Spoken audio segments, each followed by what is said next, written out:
اس رات کی کئی نشانیاں بتائی گئی ہیں۔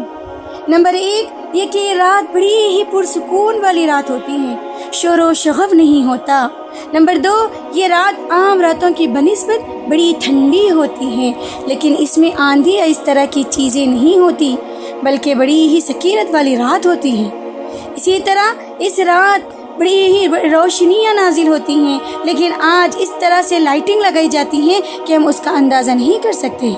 اس کا اندازہ اگر ہم لگا سکتے ہیں تو وہاں جہاں لائٹ کا انتظام نہ ہو، اس کا نظارہ ہم وہاں کیا کر سکتے ہیں۔ فرشتوں کے نزول کی وجہ سے اللہ تبارک و تعالیٰ پوری زمین میں روشنی عطا کر دیتے ہیں۔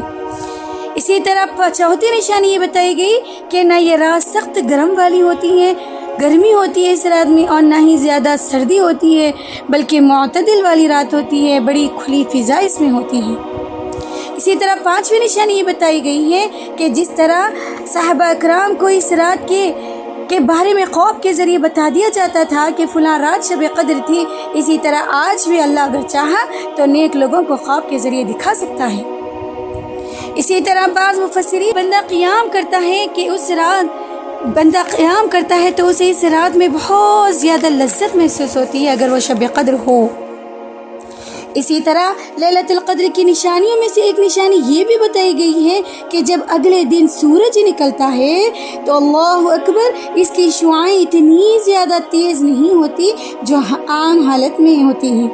کیونکہ فرشتے جب طلوع آفتاب کے بعد اپنے اپنے مقام کو واپس ہو رہے ہوتے ہیں تو ہمارے اور سورج کی کرنوں کے درمیان اللہ اکبر یہ فرشتوں کی قطار ہوتی ہیں جو لیلۃ القدر میں بڑی کثرت کے ساتھ اترے تھے، اور ان کی وجہ سے ہمارے تک وہ کرنیں پہنچنے میں اتنی تیزی نہیں معلوم ہوتی۔